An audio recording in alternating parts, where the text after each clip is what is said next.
Good evening, Rockland, and welcome to the school committee meeting of Monday, December 11th, 2017. First on tonight's agenda is the acceptance of the meeting minutes of November 27th, 2017. Motion. Second. All those in favor? Aye, that is a vote. Thank you.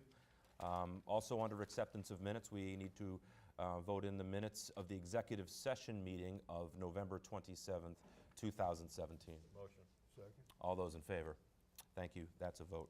Seeing nothing under communication and nothing under audience, we'll proceed to Superintendent's report. Dr. Cron. Thank you. I have some unfortunate news to, no one's in any danger, but I do want to report at this time that we are actively investigating that a young elementary student at Memorial Park brought either an airsoft or a plastic toy gun to school today and may have shot some kids with that airsoft or plastic toy gun. The Rockland police are currently at the house trying to get the particular, whether it's a toy gun or an airsoft gun. We learned about this after school hours and immediately began the investigation with the Rockland police. If it was a toy gun or even an airsoft gun, there's no noise that's made when those are discharged, and they're only dangerous if you're struck in the eye. That being said, we're very concerned and we're pursuing this completely. The young man will, just to be extra safe and give us time to do a thorough investigation, the young man involved will not be in school tomorrow. We have no reason to believe that there was any danger to the school or the community. We believe worst case scenario, it was an airsoft gun that was brought to school. I don't want to say best case scenario because any gun, as we know, the toys look so real that the scariest thing for me is that one of those weapons is misinterpreted by an officer, a police officer, and that officer is then forced to do their job, which could result in a loss of life. So I may be getting up and down during this meeting. I don't want anyone to be alarmed, but at the same time, we want to get this information out to the public as quickly as possible. And we also want to respect the integrity of the investigation. So I'm going to ask that our discussion of it, because I know only what I'm sharing now, that we keep our discussion of the incident to a minimum. But I do want to assure everyone in town that we take this extremely seriously. The safety and physical and emotional safety of our students and our faculty and our staff and our families is extremely important. We take this very, very seriously. And I am again grateful that we have such a practiced and solid working relationship with the Rockland police, that I am very confident that everyone is safe and will be safe in the future, and that we will resolve this and share with the public the complete story of what happened. But it is ongoing. It just started. I've been on the phone with people for the last 2 hours trying to figure out the details so that we can release an accurate account to the public. So you can expect to receive a press release in the next, I would say, 15 to 20 minutes. We are trying to determine whether or not it was a toy or an airsoft gun. So I'm sad to begin our meeting with that news, but I also feel compelled to share with the public immediately what's going on so that you know what we know. And I'm going to leave my superintendent's report at that tonight. Well, thank you, Alan. Dr. Cron, very serious and somber way to start the meeting, as you said, and as you mentioned, this is very much still under development and still under investigation, so we will keep our discussion of it at a minimum. But just from observing how this is being handled, I'm pleased as a school committee member to see how quickly and seriously the schools are taking this situation, as well as how much importance they're placing on the communication with the community to make sure that we're being open and honest about what's happening when it happens. So thank you, and we'll look forward to any updates about it as time goes on. And just to be clear, this was an elementary student, we believe 10 years old. So I don't want it misunderstood that this was a high school student or a middle school student. This is an elementary, a 4th grade young man, just to clarify. Okay? Great. Thank you. Thank you, Dr. Cron. Next on tonight's agenda, we have monthly reports for the month of November. We'll have 4 reports to approve, and we'll be looking for 4 motions. We have reports for administrators, guidance, nurse, and pupil personnel services, and we have 4 motions. Seconds. All those in favor? Thank you, ladies and gentlemen. Just Go ahead. note that looks like the number's going down, the visits to the nurse. Yeah, a little bit. Little decrease? Yeah, a little bit. That flu bug must be moving on through. Next up, we have monthly reports for the month of December. We have 5 reports, and we'll be looking for 5 motions. We have the reports from Eston, Jefferson, Memorial Park, the middle school, and the Rockland High School. 5 motions. 5 seconds. All those in favor? That is a vote. Thank you very much. One note I did see, back, I guess it was like Veterans Day or so, Dr. Harrison, I guess, there was a trip down in the reports down to the National Cemetery. I was really, it struck me, what a great thing for our students to be able to observe that holiday and to be able to see that, if anybody hasn't been there, that really beautiful, really special place down there for our veterans. So I thought that was really great. Now, I saw that it was just a small group. Is there any idea of maybe expanding that down the road in the future? Sure, definitely. Right now, it's National Honor Society students that have gone previously, but I'm sure they could open up to more people. I just think it's really a great thing. I'm pleased to see you guys doing that, and great to see the National Honor Society doing that. The other thing too is, I think a couple weeks later, they need help removing the flags too, for maintenance. Right. They do the maintenance, I know that. Was it Margie Black and Kathy Paulding? Mrs. Donovan. Excellent. Just a cause that's close to my heart, as you might know, so it's, I just think it's great to see you guys all taking that initiative. Been doing it for a while. Yeah, I think that's It's great. I think that's great. That's absolutely great. Okay, next up, we have building rentals for the month of November. For your information, getting busier. I guess it's basketball season, huh? I'm going to be in those gyms quite a bit. Yeah, that's great. Glad to see that our gyms and our community's facilities being used. So, the only one I'd like to just ask about, monk clothes? Sorry? Rockland High School, it says monk clothes classes, sewing room. We making monk outfits? I don't know that we're making them for monks. A weaving class? We're getting back to basics. Or quilting? Okay, very nice. Yeah. Very good. Getting to be those cold months, Tom. Might need Yeah, one. hey, I'll take one.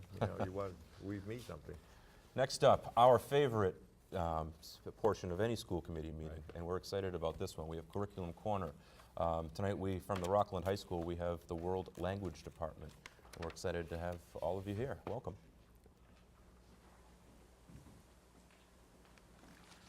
Good evening, and thank you very much for having us here tonight for the Curriculum Corner World Language Department presentation. Ms. Palmer, I'm going to introduce, who's going to introduce the team of students and teachers we have tonight. I feel very fortunate that they all gave up their Monday night to be here, and I think you're going to have a wonderful presentation where you're going to see how the technology, they're really doing an outstanding job of using it in the classroom to engage students, but also giving kids the skills that will get them ready for the real world. So without further ado, Ms. Palmer, thank you very much. Good evening, everyone. So I'd like to welcome the group up, and then I'll start with introducing each team. Okay, so first we'll have Mel Shaughnessy, our Spanish teacher, talk to us about innovative technology in the classroom. So we're really fortunate here at Rockland High School to have a variety of different ways that we can use technology.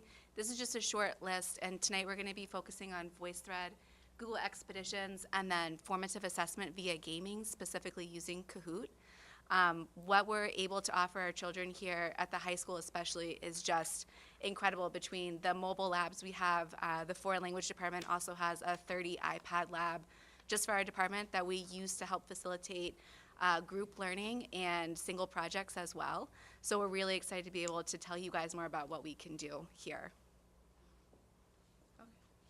Next up, we have student presenters Jasmine Morris and Justin Sherrock. They will talk about VoiceThread.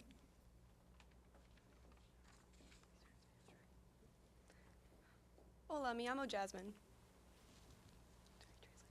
Okay. Estoy en mi tercer año de español. Me estudiar español porque es un idioma hablado mucho. En clase usamos VoiceThread a veces. Los estudiantes usan porque da la una oportunidad de practicar hablando en lugar de solo escribir en español. So I'll translate. This is Jasmine. Spanish is one of the most common languages spoken, and in class we use VoiceThread sometimes to do both written and spoken Spanish. Me llamo Justin Sherlock. Estoy en mi tercero año de español. Me gusta español porque es muy interesante y nunca aburrido. En español usamos VoiceThread para hablar en la lengua.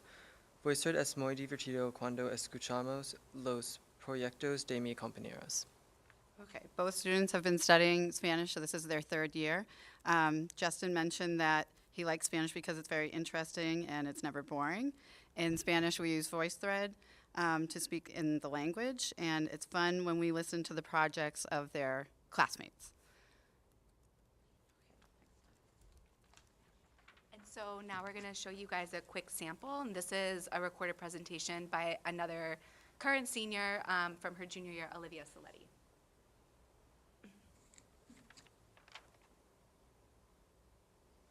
Maybe.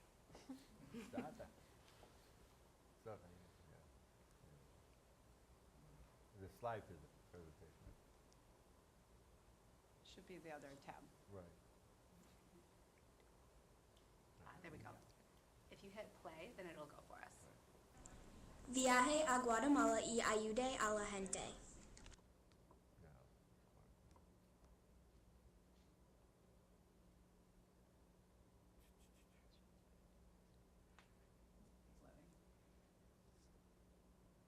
So one of the really cool features with VoiceThread is it allows the kids to embed their own pictures. Yo andaba cuando me caí. So Olivia is one of the kids that went on the Guatemala trip last year. So she was able to take her pictures from the trip, and when the kids were doing a project about vacation, practicing the two past tenses, she was able to embed her photos, record her voice over them, and then share them with her classmates. There's also features where they can comment on top of people's and say things they like or make different corrections, as well as a drawing feature, which the kids really like using too. Having the iPad lab and also like a full set of laptops actually allows the students to listen at their own pace to all of their classmates' projects with the headphones. So a lot of the students really appreciate developing their listening skills in that fashion. Plus, it's very engaging for them to listen to their classmates' products. So VoiceThread has been very useful, but with the complete sets with the labs too. So, okay. Next, I'm presenting Karen Dalton, our student who is speaking French, and also our great French teacher, Julie Dorr, who will translate afterwards. Bonsoir, je m'appelle Karine et je suis une élève de français 2. J'aime Kahoot parce qu'il est amusant et intéressant. Kahoot nous aide à étudier le nouveau vocabulaire. Good evening, my name is Karen, and I'm a student in French 2. I like using Kahoot because it is fun and interesting. It helps us to study new vocabulary. Je vais expliquer le Kahoot maintenant. I will now explain Kahoot.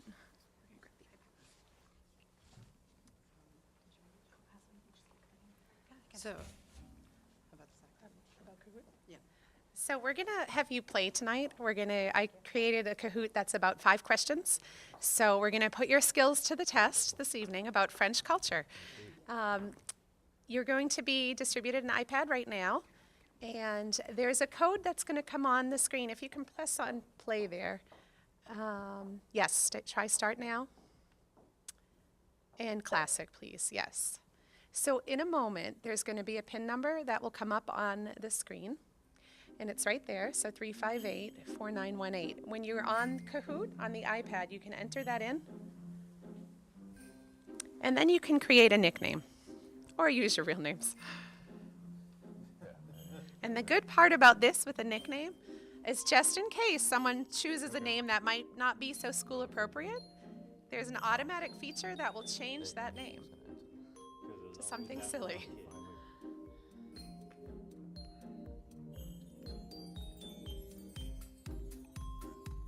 I'm in.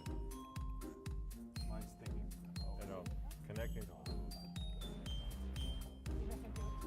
can live on with me.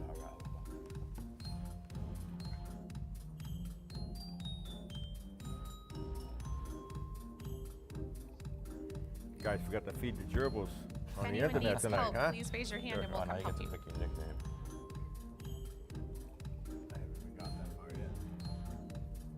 I can only imagine what you picked. Tom's in. Tom, I can put Chief. Hey, you.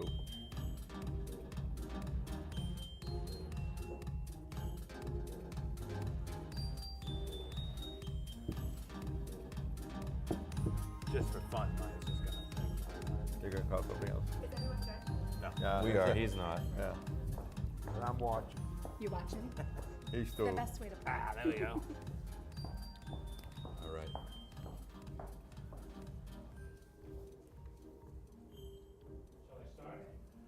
Is everyone ready? Okay.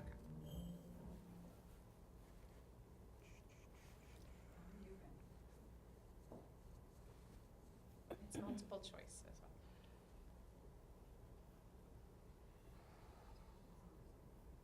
Okay. Oh, sorry. Yeah, you should, never mind.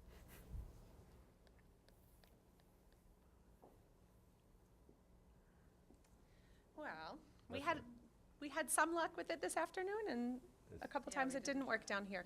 So what would normally happen at this moment, I'll have to talk you through it, is with that question, there would be 4 different answers that would appear, and there's 4 different colors and shapes, and you would just, on your device, you can probably see, I can see some of you have that. The answers would be up corresponding to that, and you would just pick on the color that it goes with. So maybe we can try it again if we reload. Should we try it again? We can do a shot. Okay. Do you want to refresh the page, Mr. Murphy? See if that works.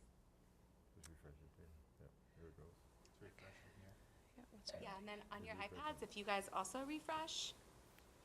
It's doing it automatically. This is a free. Technology teaches us a lot of problem-solving skills.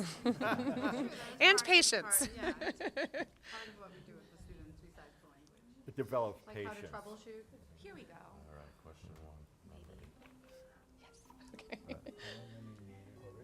So you're going to, yeah. That corresponds to the answer. Once you determine your answer, you tap on your iPad, and then your result will. Mine said I'm lightning smart, question mark. Come on, Donna, represent. And then on this screen, it gives you the results. So 2 of you had the right answer, and 3 of you will do better next time. And so the correct answer there is shown to the students. I'm in 6th place. And then I'm when we're tied ready with to go Dan. on, we hit next, and it gives the results. So you also earn points for answering quickly even on and the board. accurately. And so it shows the leaderboard, and then you go on to the next question. Okay. Oh, geez.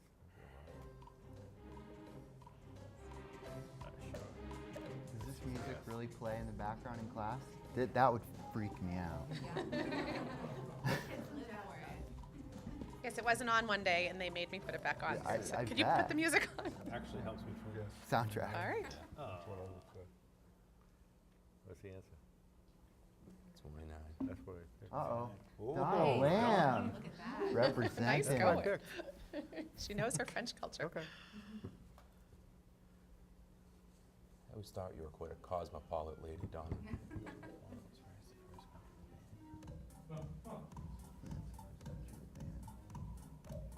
Which one was Oh. the first one? Bad guess. Oh. I think that's right. Maybe. Okay. I'm not hitting it fast enough. I And guess. so from a teacher perspective, Kahoot's great too, because at the end of the game, you can export all of the data by student. So you can really get a good idea of I where guess your that's kids so. are weak and where they're doing really well. And you can also use it, we've done sometimes as a quiz. If you export the data, you can count it as, maybe a homework quiz.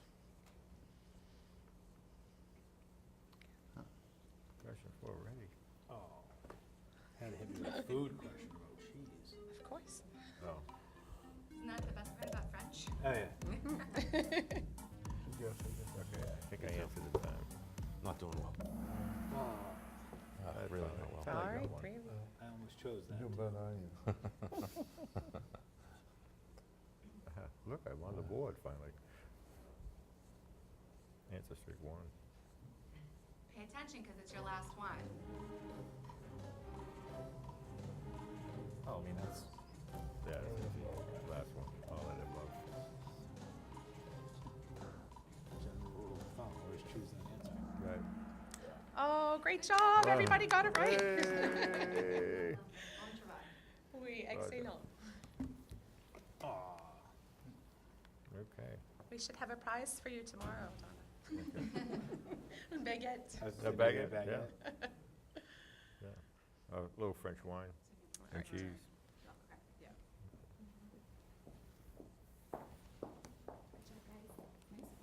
I gave glowing reviews of Kahoot. Good. We appreciate it. Good.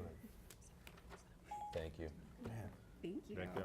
I wish this technology was around. Okay, It was. next up, Better off. we have our student presenter, Zach Peterson, who will talk about Google Expedition.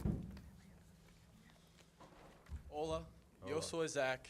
He estado hablando español para 5 años. Me gusta español porque puedo hablar y conocer personas nuevas. 5 years, huh? Very good. This is Zach. He's been taking Spanish for 5 years. He was in 8th grade when I believe there was an Intro to Foreign Language program, which is really exciting. Miss Palmer was teaching it. And his favorite thing about Spanish is that he gets to speak and meet new people, which I think we can all agree is one of the best parts about learning a language. Okay. Vamos a usar expediciones de Google. Yay!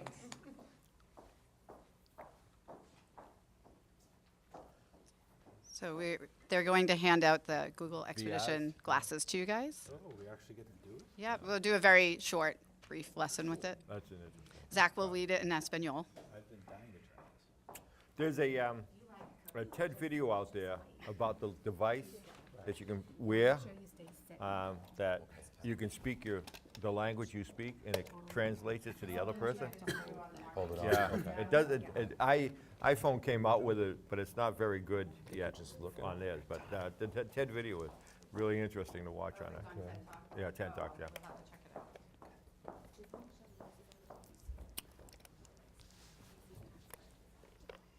Vale. Primero ponga los lentes. You guys are already there. Put your glasses on. Yep. Oh, yeah. Do we see anything? Uh-huh. Oh, yeah. Mira, mira. On the wall. Yeah.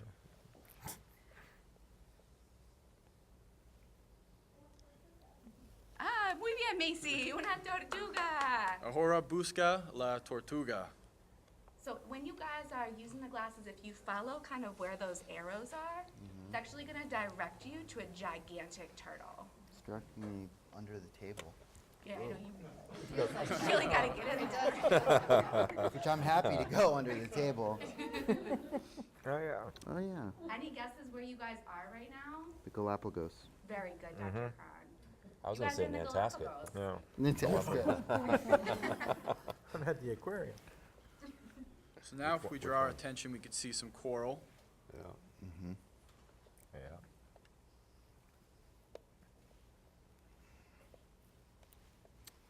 There's Mrs. Palmer. Am I swimming? Yes. You're a scuba diver. So wait, where's diver. Adora? So yeah, Scuba Adora. diver off to the right. And so generally with Google Expeditions, there's a group of slides we could take you through.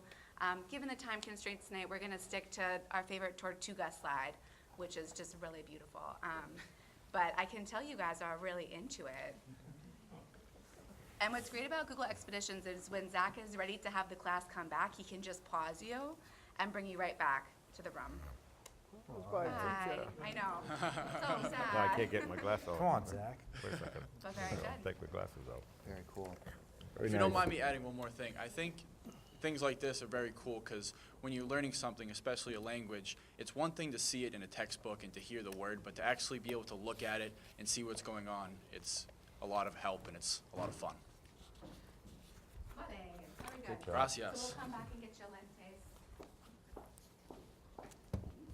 Very cool. Thank you. Are these Very headsets foundation gifts as well, Dr. Cron? Yes. Yeah. Okay, Yeah. very nice. Thanks to the foundation for Well that. done by the foundation, Yep. indeed. Gotta get some. Yeah, there's all sorts of different ways that our department utilizes the resources, such as like the Google Expedition glasses. Like, a lot of it is advanced Spanish, the tours that are already created by Google, but what Ms. Shaughnessy and I have been doing is creating our own tours, like at the Spanish level for our students. So like last year and this year, my students will be doing like a scavenger hunt of the White House, but it's all about reinforcing vocabulary for furniture and following directions. So you're able to do all sorts of things with creativity, not just like what they provide it for, so.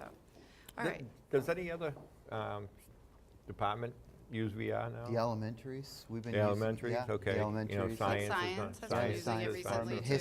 History, okay. World language. Yeah. And you attained all the software that goes with it, you know, through the same grant?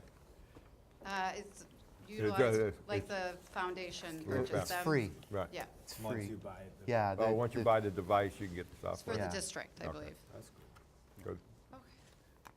I'm So gonna why talk about learning it. a world language matters. It improves the executive function of the brain. It improves communication, concentration, memory, and multitasking. It improves solving nonverbal problems, which is surprising to me sometimes because you think world language verbal, but it actually helps with nonverbal problems.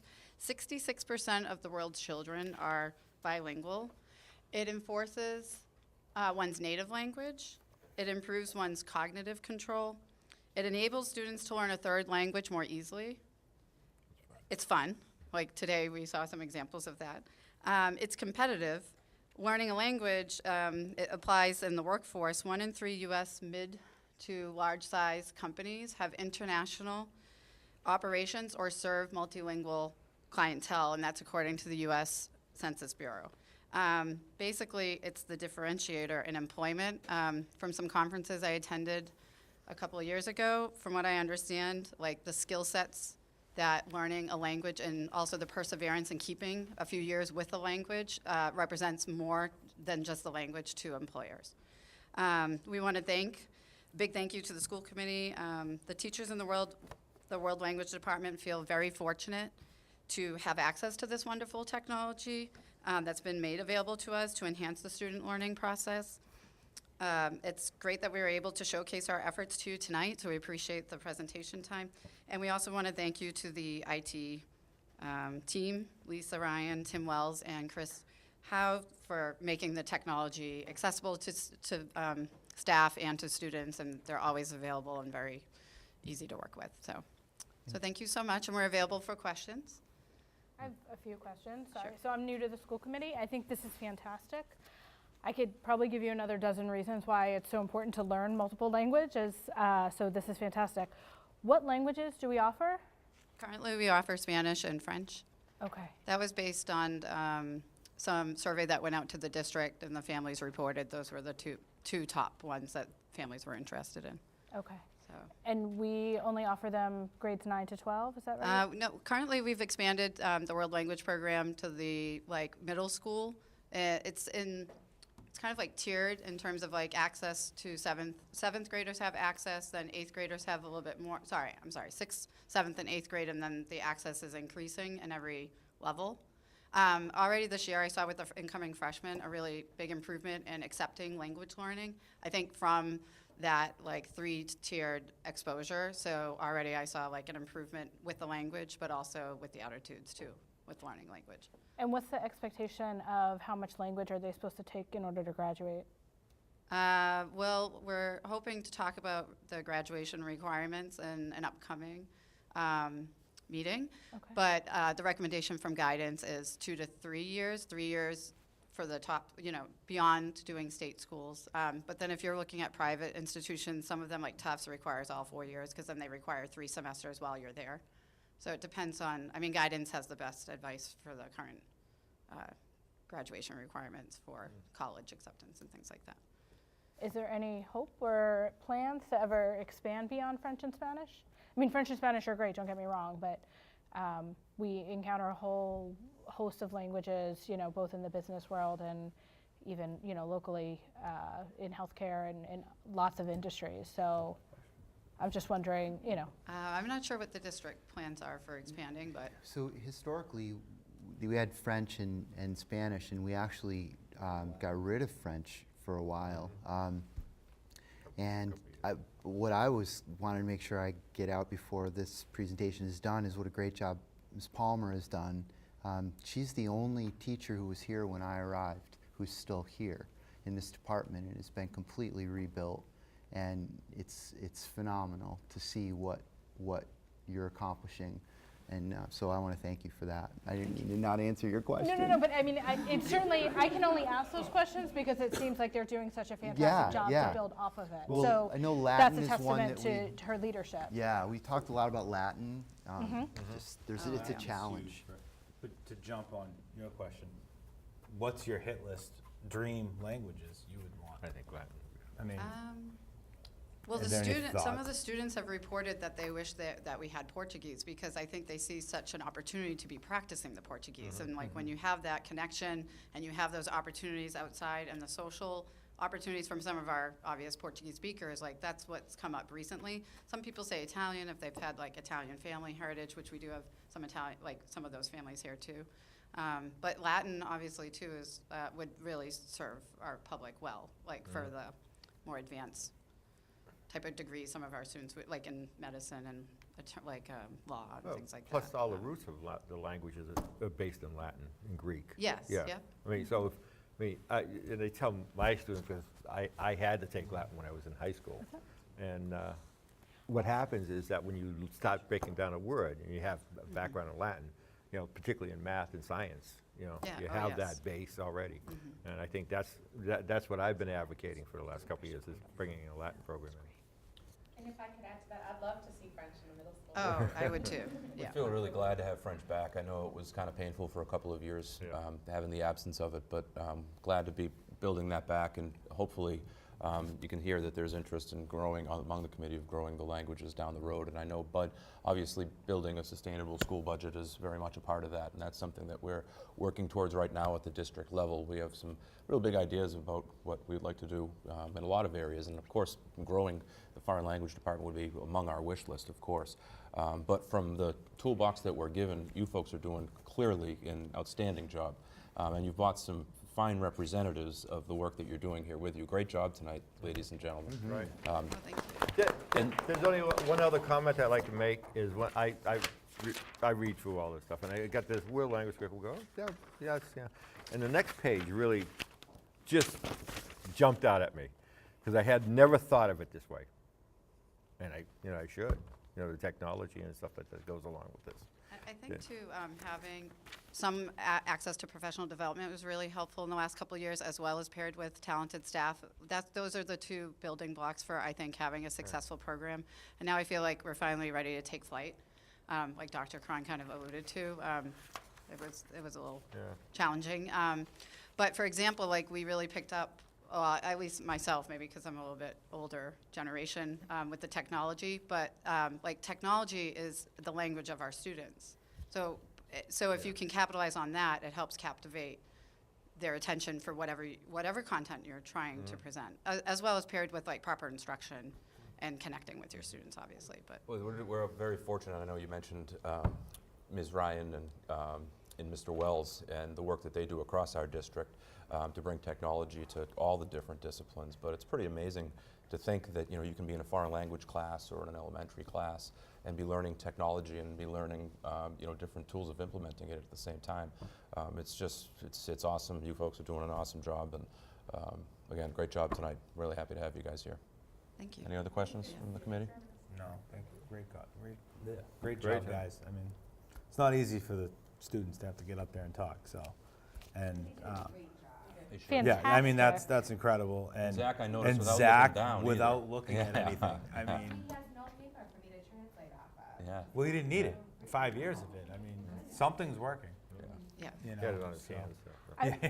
I would also Invisible just give the advice of telling students to, as you move forward with your education, even in college, even if it's not required, to go ahead and continue the language and have that second language.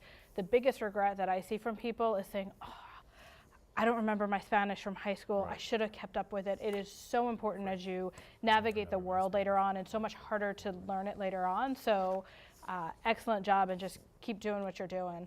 Well, a small thing to add on to that, a lot of the recently graduated seniors who graduated last year have reached out and said that their colleges don't require Spanish, or they placed at the very last semester of requirement, and they're going to continue it, which, like, as a department is some of the most incredible feedback, because it can be a fight sometimes to get the kids to be speaking and loving a language, and then to hear their passion for it exceed beyond high school and into the workforce and into college is just the most rewarding. So again, thank you to you guys for all of the opportunities you give us to make that happen for our kids. The other little tidbit is that, you know, I did also take French in high school, so a long time ago. And then I wound up working in a place like Hampton Beach. And you get all the girls coming down from Montreal, and, you know, in order to, You don't have to go there. yeah, I know. I just want to know, just in order to talk with them, you know. that's, I could give it more G. That's history of Western civilization. That's back years I know ago. I would really like to, I would really like in closing to say something clever to you in either French or Spanish, but I don't have that in my toolbox. But in the way that I can say it, wonderful job, great job, keep up the good work, and thanks so much, really. Thank you. Thank you very much. Thank you. Thank you. Okay, next up on tonight's agenda, under old business, we have some completed fundraisers. We have 3 for your information to report back on. The music boosters at the high school had 2 fundraisers. One, they were selling music apparel, of which raised them $489. They also had their, I believe it's their 2nd annual mattress sale, which is historically very successful. Paid up this year, again, $3,960.12. Great job.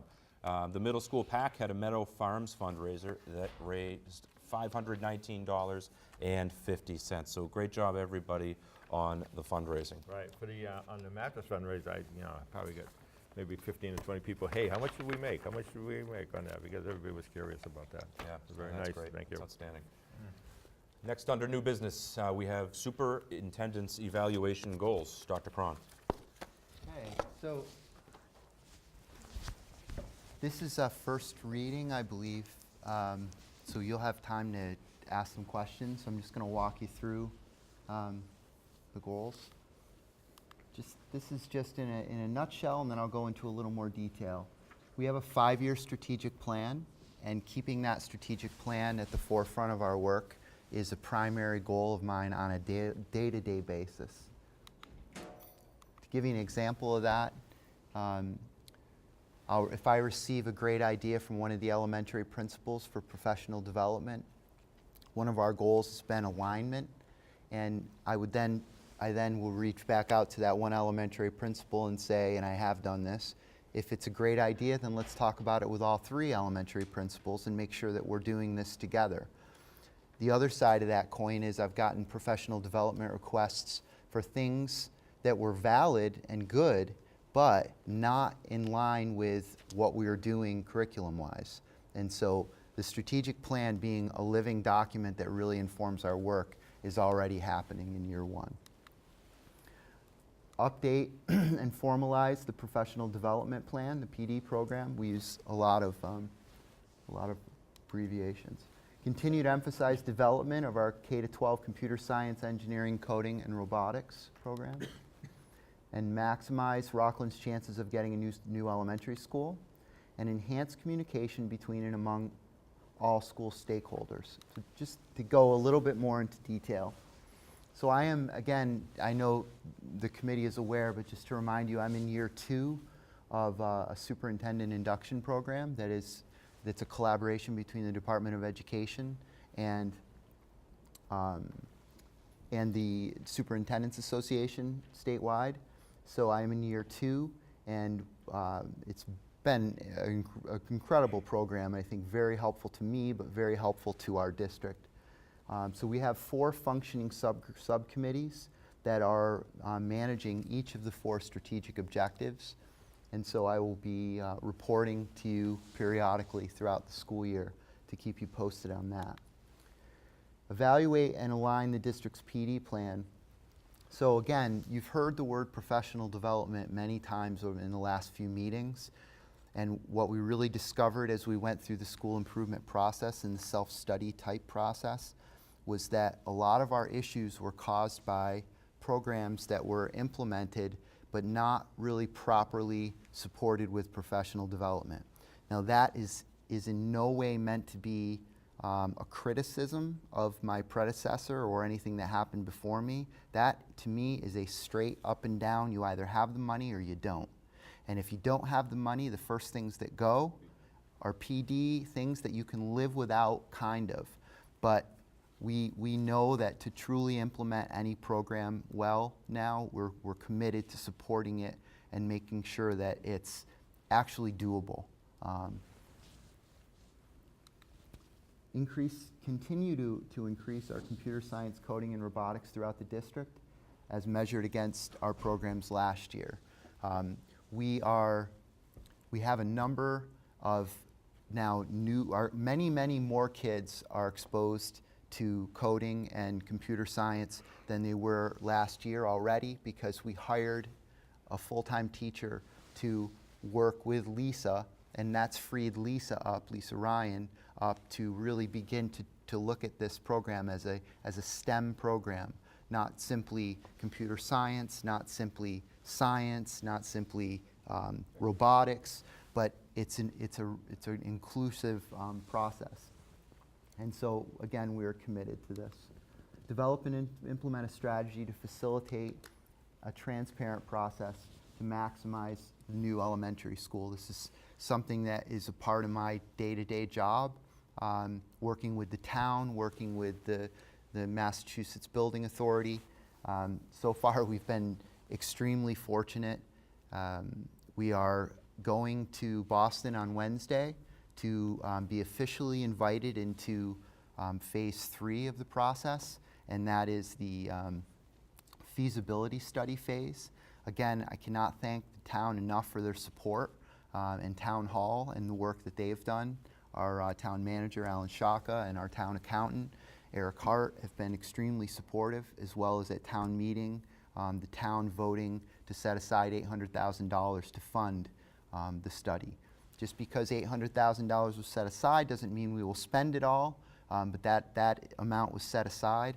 And again, a reminder that if our study costs $800,000, the town is only going to be paying, at this point, 49% of any bill. So the feasibility study is an agreement with the state that they will fund at our current rate, which is 61%, the project. And increase communication. Communication is something that we can never do perfectly. It's impossible. Social media, right now, in fact, I'm sitting here wanting to get a press release out because I want people to know it, because I know how quickly misinformation gets out. And so it's very important that we get accurate information out on a regular basis. And it seems as though it's a moving target, because there's again, social media is so quick, and if you read it, it must be true, and it's not always true. So we have to work very, very hard at that. But another thing that's written into this goal is to strengthen and clarify our relationship between the school and the town and the community. And that means engaging and bringing in businesses from the community more and more, but also formalizing and simplifying our process of budget development between the schools and the town. As many folks know, in any town around the state of Massachusetts, any town, between 60 and 70% of the entire budget of a town is the school. And that's just because of the amount of people that you serve on a day-to-day basis and the amount of people that are, accessing services to schools. It's a very different type of service provided by a town, in that it happens 180 days a year, whether there's an incident or not. So it is an expensive proposition. But having Open communication, transparent communication, I think is very important, because whenever you're spending we spend $25 million, you better be telling folks what you're doing with that money, and you better be willing and able to answer any questions that they have. And I invite anyone to contact me at any time with questions about budget. We are wide open and happy to explain or answer or field any question about the budget, and why we have the number of teachers we have, why we spend this on textbooks, how much our custodians cost. It's your money that's running this district, and if you have a question, I want you to feel comfortable asking. But continue to develop this communication, I think, is extremely important to us going forward, and I'd like it to be something that I'm held accountable for. And so that is an overview of the goals that I'm proposing for this year, and I don't know if you have any questions. Questions from the committee? No. I think you were rather busy. Yeah.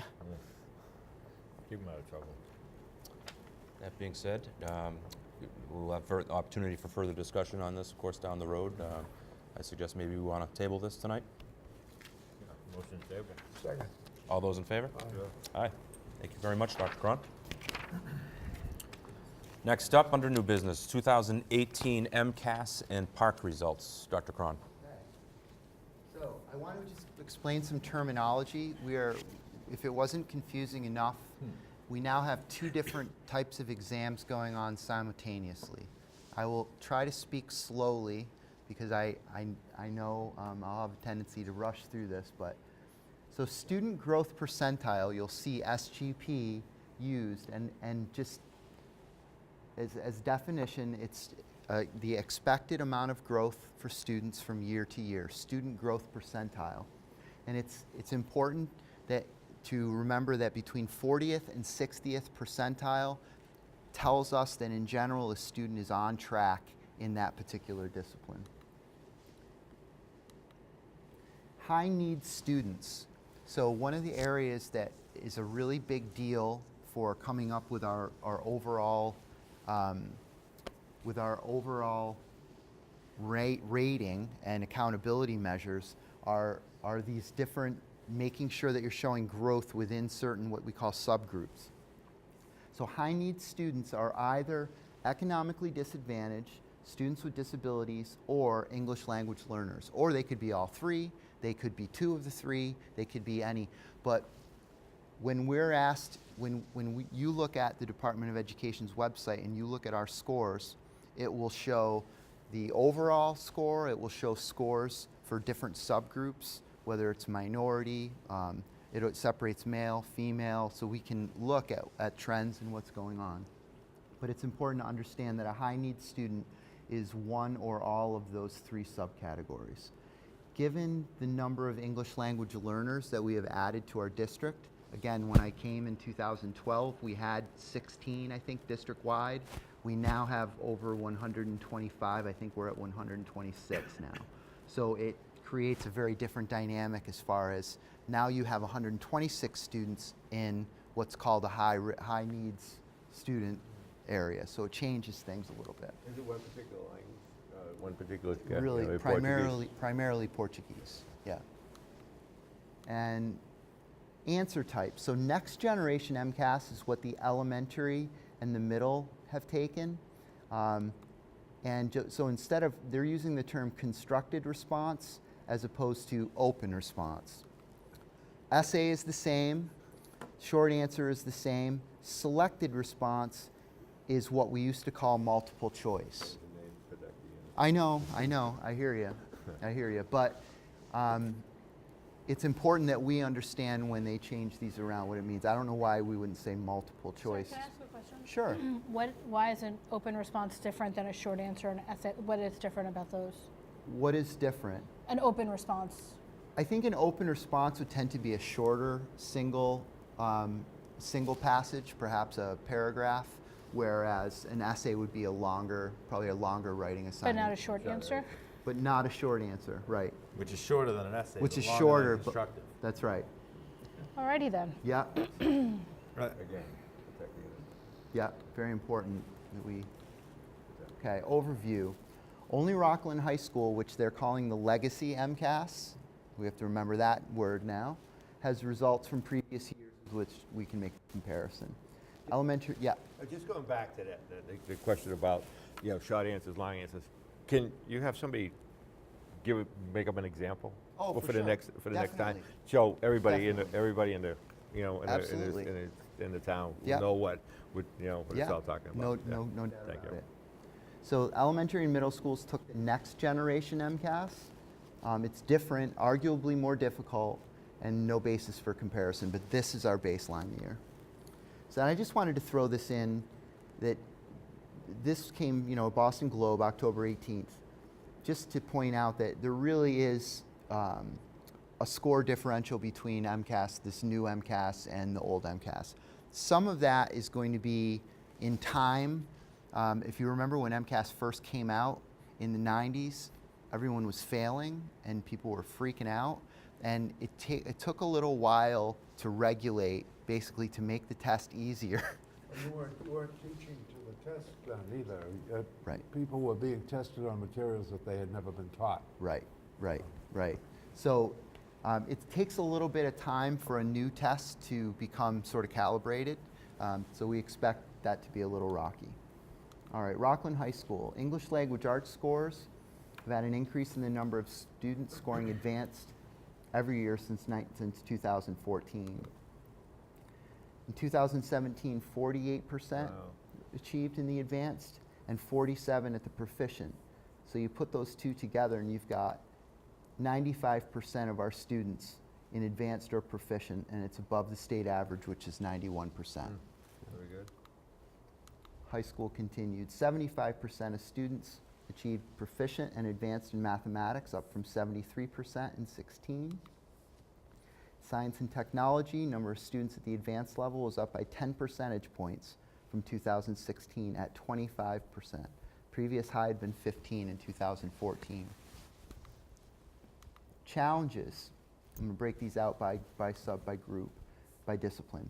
We are still weak in the area of vocabulary acquisition, 3% below state average and 4% below state average in 2016. I will tell you that as we talk about these things, these are common themes that come up in the elementary, the middle, and the high school. So when we talk about our elementary literacy program, and we talk about foundations in the elementary, the phonics program that we've added, this is directly related to vocabulary acquisition. When we talk about the writing program that we just added, there is a big vocabulary component to that as well. So these themes, numeracy, vocabulary, they keep coming up over and over. When we spoke about Latin, I was surprised that the word SAT never came up, or the acronym, SAT, because it's kids who have a Latin background, they learn the roots of these words, and it opens a lot of words. Medical, doctor, I'm sure you had to study. I did not. No. No, I am conversational Spanish, though, which comes from Latin roots. Right. Below the state average in multiple choice, so consistent with prior years, but still below. Challenges continued now in math.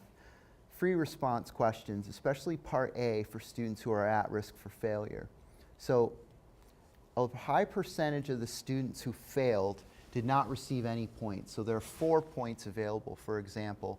And what we want to work on is students, at-risk students. Well, we want to ask them, what are you thinking when you hear a question like that? What is it?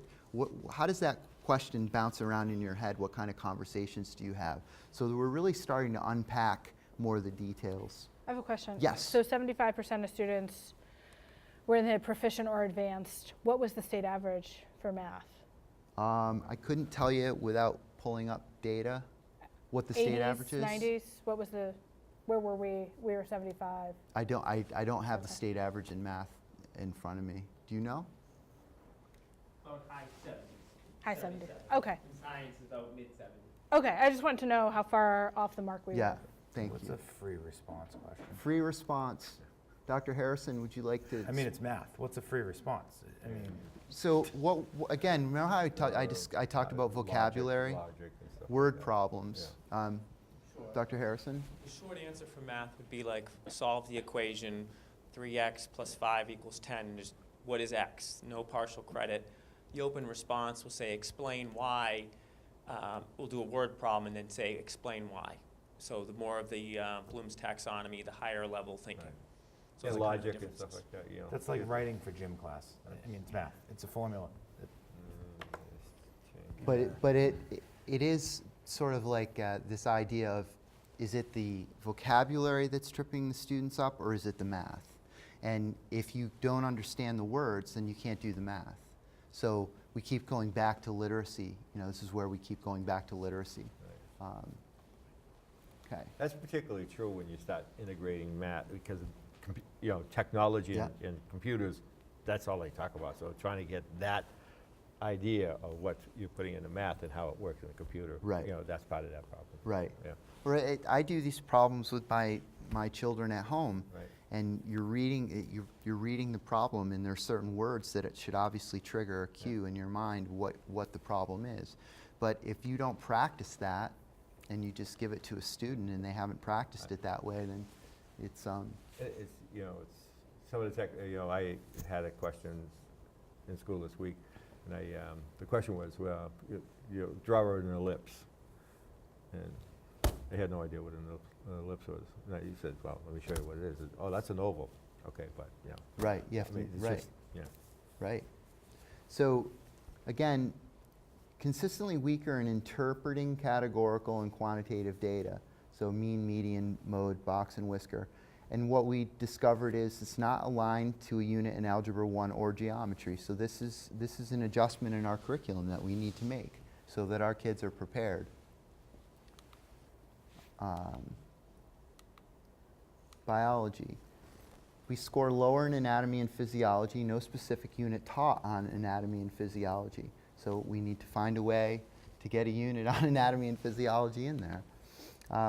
There's been a lot of focus on cell biology, but we're still struggling to make the kind of progress we think our students can make there. And again, it's a vocabulary heavy unit, and it coming back to vocabulary. When did we stop A and P? We still offer the class. We're talking about within biology, a unit on anatomy and physiology within biology. So that was a weakness. Okay. And again, the majority of our students are taking this in 9th grade. So in the past, I think a lot of students, I know when I was in school, I took biology in 10th grade. Our kids are taking biology now in 9th grade. And the action plan for the high school. So this year we began with vocabulary books in grade 9 and 10, and a lot of emphasis again on vocabulary. This is something that Ms. Cahill at the high school has pushed for in the whole English department. Did you work with vocabulary books? No, we didn't. Okay. Can just go back to the science. Now, the science, it's not, do we allow the students, take the physics exam versus the biology exam, or what percentage of the students are just taking the biology? I'd say, I don't know, correct me if I'm wrong, but I'd say 98% of our kids are taking biology. Okay. We made when I first arrived, I think the focus, we had tried to do the physics, what they called it intro physics. Right. And colleges were like, what's intro physics? Right. Which I couldn't understand because the entire state of Massachusetts was using this. So we ended up really focusing on biology, just thinking that it was accessible. Because they still offer the physics, chemistry, and biology, and technology. Right, Yeah. right. I could see in the future, I think as we go a little more individualized, I could see more kids coming out of the middle school with more of a computer science bent and taking the technology exam. I could see that happening, but right now we're still sort of doing a... I think the drawback on that right now is because the technology also has engineering in it. Right. And, try to get people to talk about engineering. They Right. know how to code, but, how to put it together. That's, Right. The machine, Right. Yeah. But I could definitely see us working with at least a cohort of kids who are taking the different exams more as we move into the future. So an emphasis on vocabulary with this resource. It seems like a small thing, but I'm not sure what we're spending on this, but I'm pretty sure it's probably $10,000 a grade to purchase these vocabulary books. We used to have the kids purchase them, and it just wasn't great. So this is something that we've really invested in, and we're hoping that it'll pay dividends for the kids. Review test-taking strategies to improve in multiple choice. So a lot of it is strategy. I mean, you have to know the content, but you can certainly improve your chances if you can eliminate a question. Math. Reteach interpreting categorical and quantitative data. So again, I think a lot of that is vocabulary as well as the skills. Refocus our open response questions for the at-risk students. So they're doing okay on multiple choice, but they're earning no credit in the open response. So again, we're back to writing. Science. Open response questions, writing, so students who are failing do not leave questions blank. So same thing as in math is happening in biology. Vocabulary, of course, concepts, again, the same reoccurring theme that we've heard in ELA and math. And that's it for the high school. If they make an attempt at an open response and don't leave it blank, they can get points for that, right? I don't believe so. There has to be accuracy in there as well. It's not. Yeah, that was my first question. If you write something, But it's you still get better one. to take a shot. It's definitely better to take a shot. Let me ask Do a we question. think Okay. that I'm sorry. it's the amount of pressure that's being put on kids is freezing them up when they might think they might know or don't know and it's an open response? Because those are typically your hottest questions to answer. I mean, I don't know. Do you have any speculation on that, Dr. Harrison?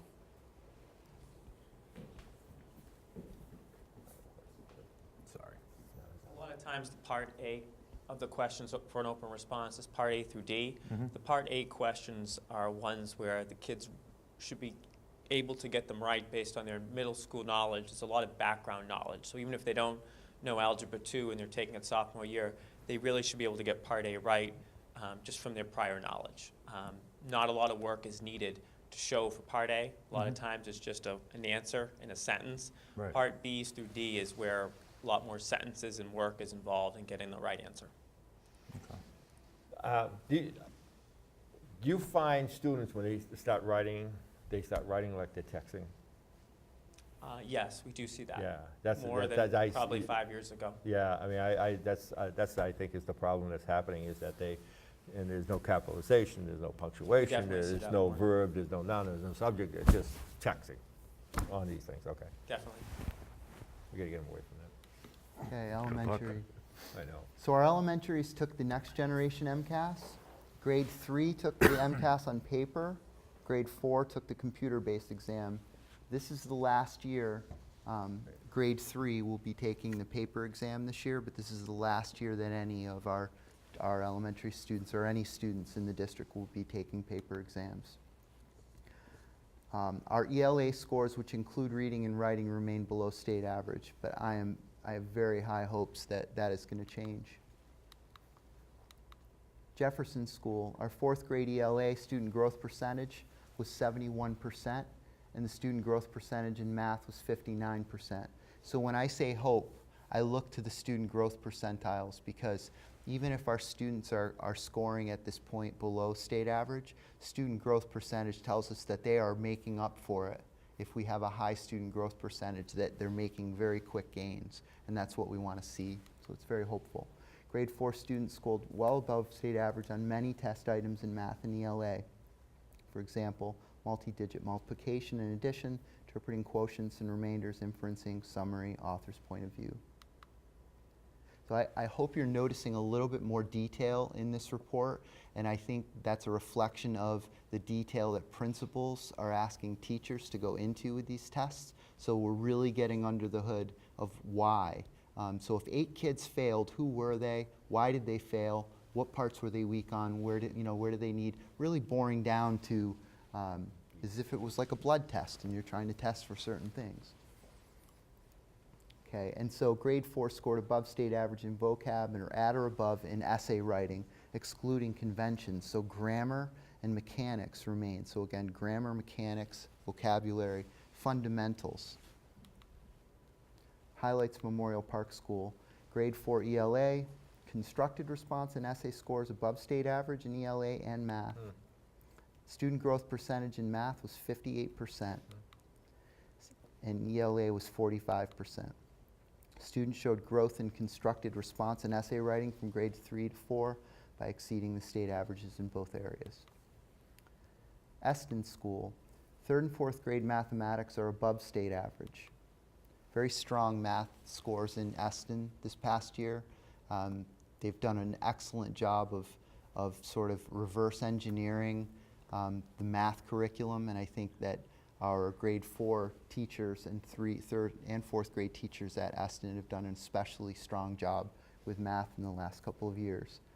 ELA and math are up from the previous years in student growth. Math was up 49% up to 50. ELA went from 50 to 52, and the number of students not meeting expectations in both 3rd and 4th grades are well below state average. This is a positive. So what we're saying is we have fewer underperforming students than state average, which is a positive. Elementary challenges. Our ELA scores remain flat, although there are pockets of growth. I am absolutely certain that that is going to change in the next few years. I believe that we've discovered why our students have underperformed, and I feel that what we're implementing is going to make a difference. And I say that because that's what the teachers are saying. The kids are getting it quicker. They can do things in 3rd grade that they weren't able to do until 4th grade. And it's anecdotal data, but I like it. I like hearing what's coming back from the teachers. Are the 4th graders now the first 4th graders that were full day kindergarten? No, 3rd. The 3rd graders are the first full day? Yeah. That's where you're going to see it. A big difference. Probably. I think is going to be from the 3rd grade current back. Yeah. You'll start seeing a bigger jump, I bet, because there's more exposure at kindergarten level too. We still are not happy with the number of students that are exceeding expectations in the elementary level. Again, I would be really concerned about this if I didn't see that trend undo itself in the high school.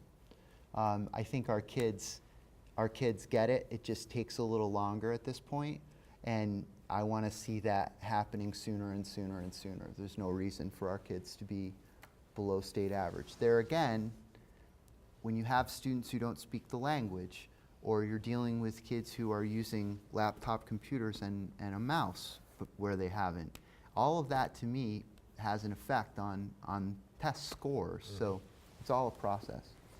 High need students continues to grow, currently at 50% in the elementary schools. So it's a changing landscape, but again, our teachers are really handling the challenge. Doctor, are Yes. ELA students spread out through our elementary schools, or are there schools that have a predominant percentage of them? We have Memorial Park right now, I believe, has the most. I believe they have 26 students, Memorial Park, at this time. Okay. So they have a few more, but they're relatively even. And this is probably because of where they live? And It is. Okay. It is, yeah. Okay, all right. Yep. Looking at math across the elementary schools, our areas of focus will be fractions, measurement, geometry, and math fact fluency. The math fact fluency is extremely important. Memorizing your times tables, there's just no great way to do it, even though we've just purchased a resource for it that I think is going to help. We need to support, continue to support a growing number of high needs students. So whether it's ELL, whether it's students with special needs, emotional or intellectual. But this number is growing, and so we have to continue to keep up with it. I am anticipating the need to update our math curriculum in the next year. We have a 2012 Envisions program, which is completely fine where it is, but the standards are changing, and I can see us needing to update our math curriculum in the next year or two. Elementary action plan. So we added ELA and math lead teachers in each building, and they're meeting monthly to monitor and provide professional development and align curriculum. This has been a lot of fun to watch. It's getting a lot of traction. I think that our curriculum is becoming more aligned with each one of these data meetings, and it's really great to see the work of these lead teachers in the buildings. It's been really fun to watch. We've adopted a math workshop model, which includes number talks, and again, this idea of the importance of vocabulary in math, the importance of vocabulary in non-mathematical subjects. We purchased Reflex Math, which is an online math fluency tool for all 3 of our elementary schools, so all students have this. We're asking that parents help support this 3 nights a week at home. And I wrote until green light, so I have a lot of experience with my own kids doing this. And I will tell you that it works. It's got a game sort of format to it. My daughter uses it. But it's not super fun. I mean, Henry would have preferred to do pretty much anything else than that, but he did it. And I said to him over the weekend, we were at a Panera working together, and I said, it helped you, didn't it? He's 10 now, and he said absolutely. And I have pictures of him crying like you would not, screaming and yelling, but he learned it, and he feels comfortable, much more comfortable. Foundations in being a writer so far is showing excellent returns. So again, I'm very confident that what we're doing in the elementary schools is on target, on track, and I'm very excited, very proud of the work that the principals and the teachers are doing. A lot of great work going on. Our verbalizing and visualizing. So special education formal training, this is something where we have an approach to all students. Then we have an approach to students who sort of don't get everything the first time. Then what we call Tier 3, kids who really need targeted extra help. We need to provide our special education teachers with the professional development they need so that they can be effective at helping our neediest kids. So that's the action plan. And all of these items align to the strategic plan. RMS. 5th grade ELA is at the state average with a student growth percentage of 58%. 6th grade is 3% below the state average in ELA, but our student growth percentage is at 56%. Student growth in math is 48%, 50% in 6th grade, 45 in 7, and 56 in grade 8. We're below the state average, which is a positive again, for high needs students not meeting expectations in grade 5. So this is an example, what I always think of, and I remember talking about this when I interviewed here for the high school principal position many years ago. I think that we do a remarkable job. I think we outperform our demographics.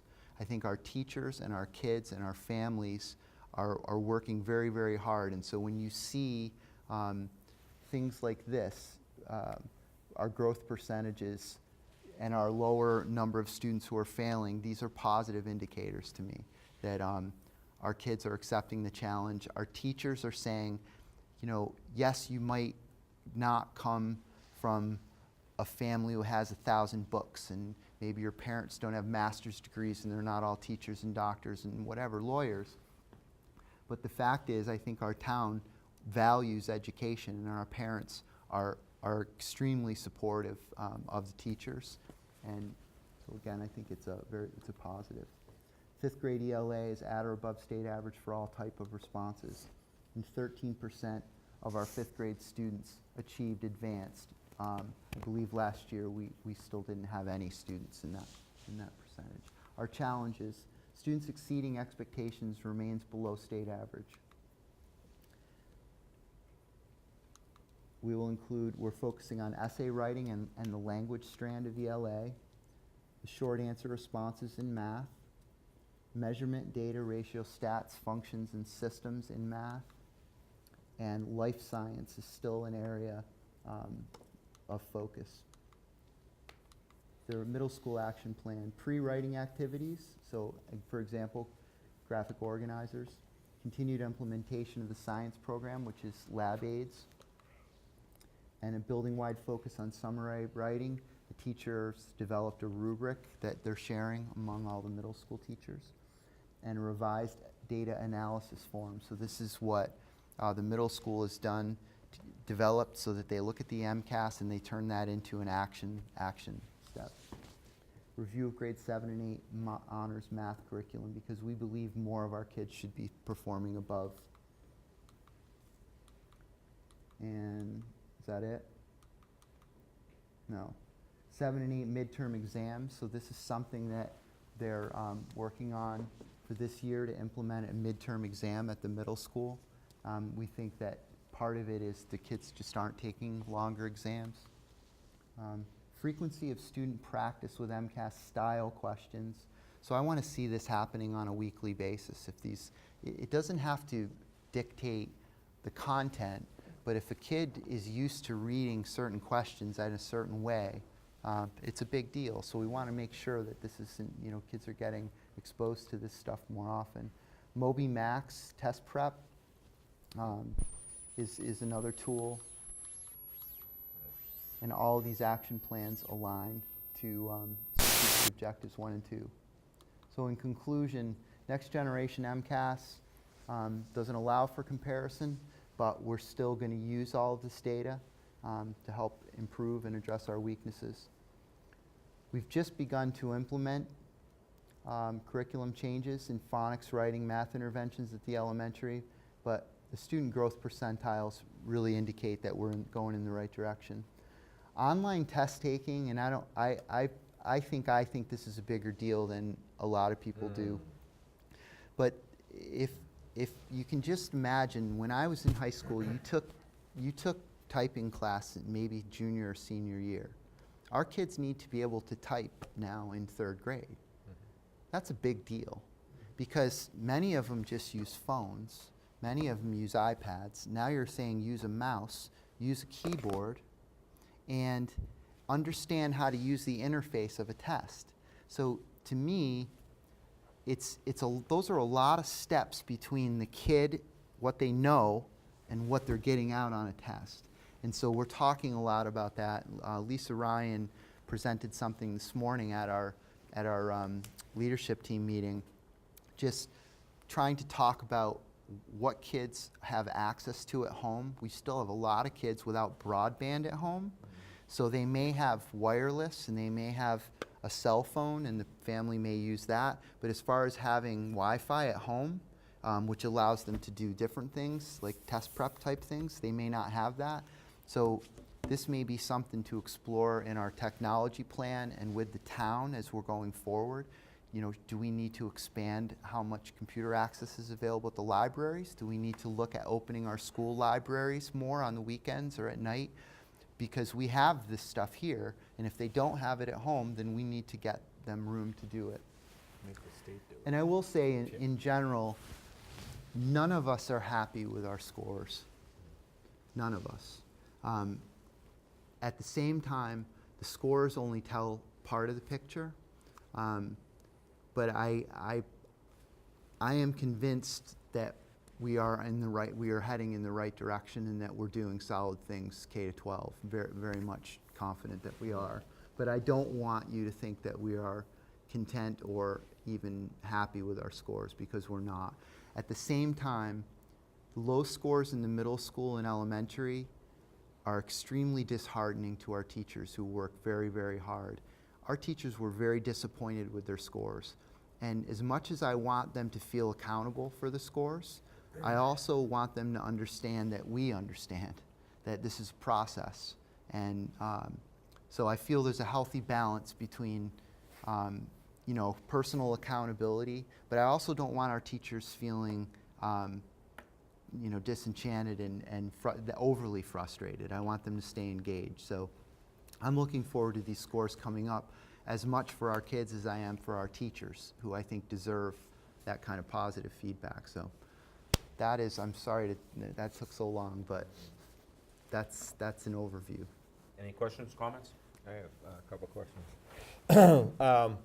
One of the underlying themes I see through this whole thing is technology. And, the keeping technology current and effective for students and for the whole district. Because as things change, we need to change along with it. And I think with the plan in working with the town of this, stipend of $100,000 a year. $100,000 a year of technology, I mean, that's a great investment for our schools and for the town. The other question I had is, if we have issues, we have to do remediation with students. We look at them and why, we're going back and take a look at it. Do we have any statistic or an analysis of students that need remediation that have gone through all of Rockland Public Schools versus students that are coming in at different levels of that? That's a great question. When I haven't looked at that data in a long time, but I will tell you the transient rate. Right. So you're talking about, right. Do we have the same kids we started with at the end? Right. My fear is that transient rate is increasing a little bit. Okay. I think that in our town, but that's been a strength. So when I say we may be a low income, have a lot of students that live in a low income environment, it's third generation. Their grandparents lived here, their parents live here. There's still this feeling of, accountability from parents to grandparents, and it's I think it's a strength. So I'd have to get, we call that churn. That's what they call it, is churn. How many kids are moving in and moving out? I'm happy to get you some current information. I guess what I'm asking, here's a couple things that we used to always have this discussion, especially with home education. If we have to allow home education, the issue comes up in my mind is that, all of a sudden the parents have, it taught them through elementary school, and now we get them in middle school or high school. And, if there's remediation, to get them to the same level, and now they're in our mix versus they weren't in our mix before, is that, how do we keep track of that? That's something that I think the state would, that we should do, the state should do in that essence, is why are we allowing, in homeschooling, there are going to be some students that are going to be way ahead of us, in the same reason. But that's, I'm just looking for remediation levels, like if they come in from another district, and they have low. How much do we have to invest? Right. Or, if we look at the districts some of the students, they might, be stronger. Be stronger. Right. Yeah, so I'm just looking at those statistics and see where we lie, where we fit in on that, something like that. It's just an idea. And again, the importance of the technology that's going on, and the changes in technology. Well, and having it is one thing, but, Lisa Ryan, who's in the audience, her current title is technology integration, right? And so that's getting teachers to use technology, not just for the sake of technology, but as you saw today in Curriculum Corner, to actually expand and enhance what you can offer curriculum-wise. The proper use of technology. Proper use of technology, whether it's responsible, and we're talking ethics, or it's coding and so on. So again, I feel like I can't imagine having a better team that I feel like I sit down with. We have a good group. But we have some people. I keep mentioning Lisa, and I think of Tim Wells the same level. These are folks who really know what's going on in other districts and around the country, and they're doing a really good job of keeping us out in front. Right. So and we need to grow people behind them. Yes. Yeah. Yep. And make that, and even teachers can be part of that growth of understanding what technology and the proper use of technology, and how to, be innovative in using that technology and identifying that innovation. Right. Okay. I have a question. So, and I was thinking this before you said it, but are we teaching our kids how to type now, and if so, when? We are. So I asked that this morning of our principals. So I want to say Typing Pal is something that they use. It was something that was being done in our technology classes. But I think this year we said, do we want to teach kids coding and engineering, or do we want to teach them to type? Keyboard. So, you're right, keyboards. Yeah. Currently, in my mind, this is something that we're going to need to sort of, it's got to be on in a kid's portfolio. Like, how many words a minute can you type? And the state is saying an additional 5 words per minute each year, I believe, is what Ms. Ryan told me this morning. And this is something that we may not have time for kids to do in school all the time, but it is something that, so math facts, for example, I remember getting a memo that, my Henry was below grade level in math facts, and you need to do this to be on grade level. Well, I know I'm not your typical parent as school goes, but it puts a little fire in your belly to help your kid realize, I want you on grade level. I think if you tell the kids that you should be typing at 20 words per minute at this age, they're gonna make it happen. And these online programs really help with that. Unless they don't have access at home. Unless they don't have access at home. So we were talking this morning about, making sure that it's available during lab time. So I'm kind of answering your question, but I can't say that we're doing a comprehensive typing program in the elementaries, but it is something that I think we need to be a little more formal about. Well, because I'm just wondering, right, like, it's a time test, and we have kids that are not answering anything correct in parts of it, and how much of that is stress of, I have the answer, but now I have to type it, and You want to hear a funny thought, too? One of the biggest challenges for the SAT is that it requires students to handwrite at the beginning of the test their oath promise that they won't cheat. Kids can spend an hour doing that, handwriting those 3 sentences because they don't know how to do cursive. right? So it's the opposite of what I'm talking about, but I think equal to the typing component, it's also the mouse, and it's also the controls within the exam. So if you click on one part of the exam, it makes it do this. If you click on another part. So these little things that seem small, to me, if I'm in a stressful situation, like you're saying, taking a test, it's a big deal. Well, my other thought, too, is not to make anybody's job more challenging than it is, or ask anybody to do more than they're already doing, because I know they're all doing a lot, but has there been any thought about, especially these kids that are high risk, doing some sort of optional extra test-taking practice, or, you know what I mean? Like, almost I think about when I was in school a million years ago, right, there was Princeton Review and that kind of stuff. Yep. And nothing that formal, but just opportunities to help kids to be better test takers. Right. Like you were talking about strategies for knowing how to answer multiple choice questions and things like that, really targeting those kids that are not performing well. That's just it. Yeah, so here's the rub with that, because I hear you. You hate to take a kid who's struggling, say they're struggling in writing and reading, or even math, and take away music so they can do an additional math. Oh, no, I was thinking it was something optional that they could be doing outside of regular school hours, because it's going to translate into SATs and PSATs and all that stuff. So our current plan is we think that there's a lot of opportunity in our after-school programs to expand that. Our kids who go to daycare after school, that we wouldn't make it mandatory, but they do homework during that time.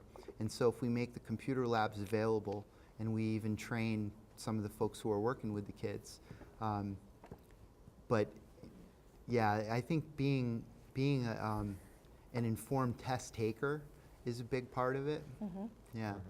But we do a summer, we do summer programs where we're offer to kids who are behind, but you can't mandate it. No, not mandate it, but just having it available and optional. Well, I wish we could mandate it, but we can't. Right.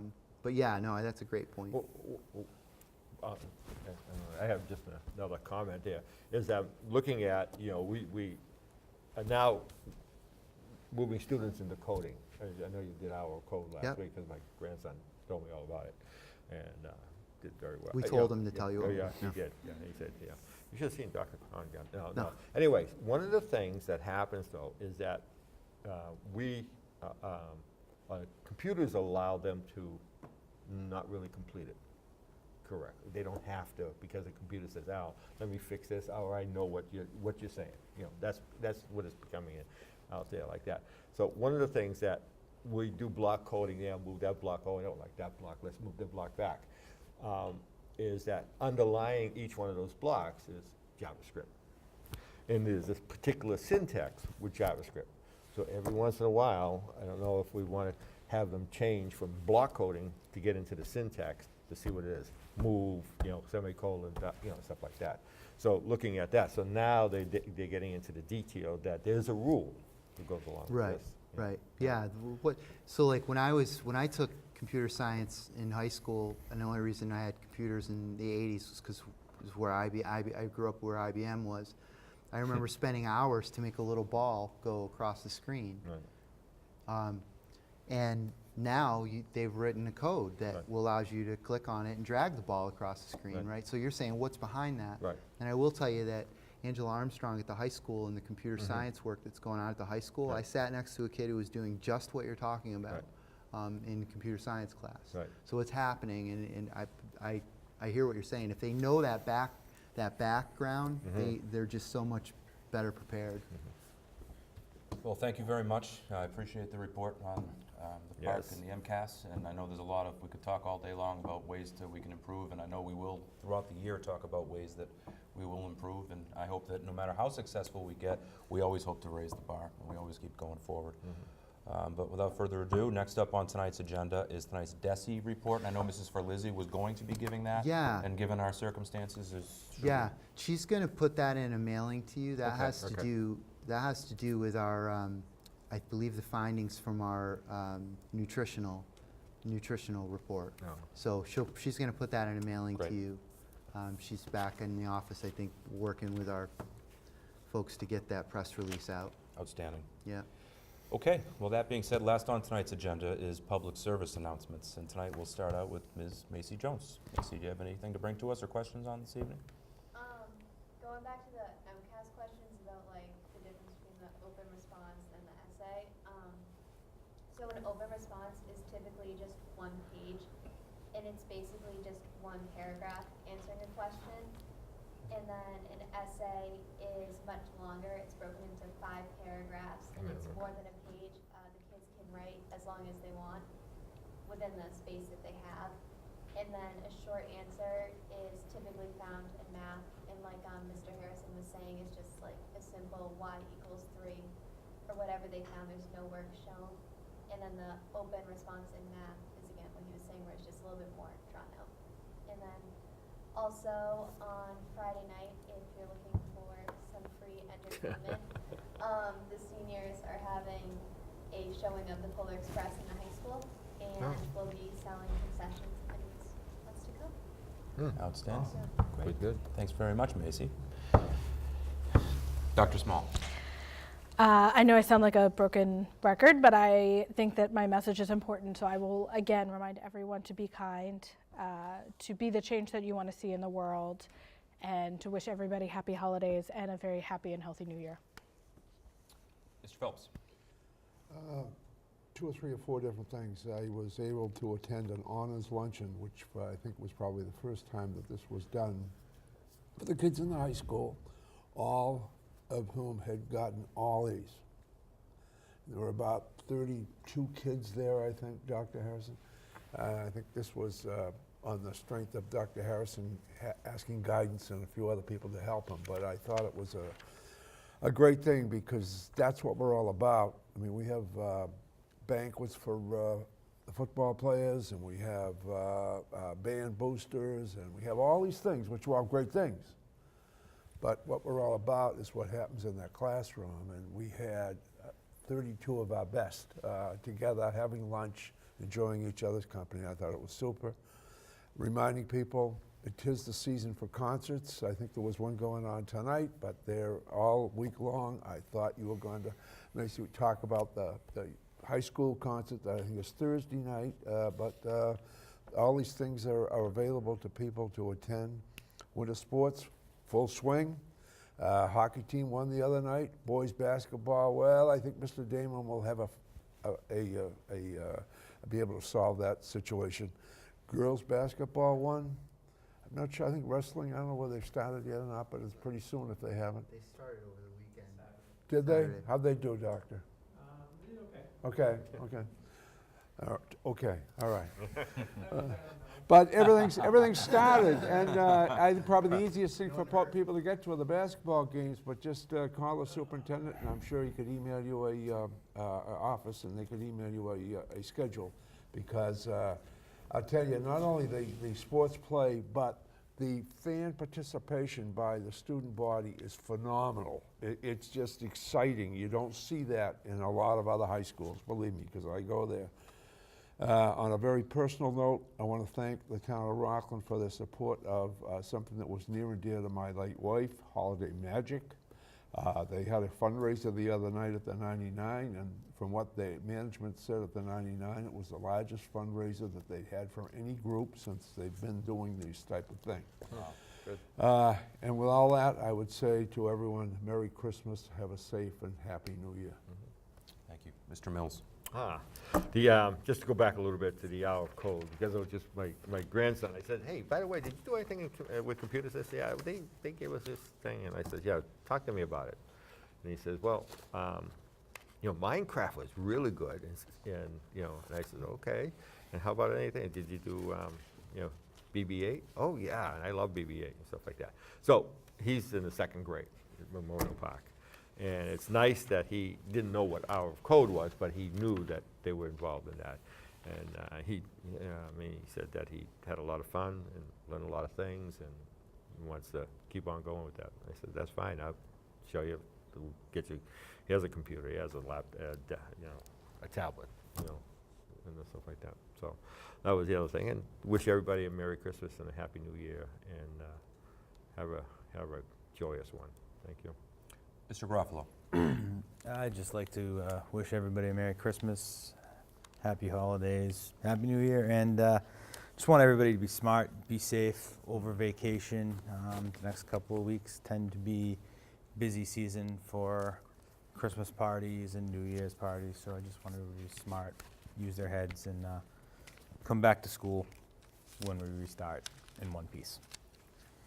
Thank you very much. And for myself, I don't have a whole lot other than to reflect everything that these ladies and gentlemen have said, that we hope everyone has a very safe and happy and healthy holiday season, and we'll look forward to seeing everybody in 2018. And with that, we will entertain a motion to adjourn. Motion to adjourn.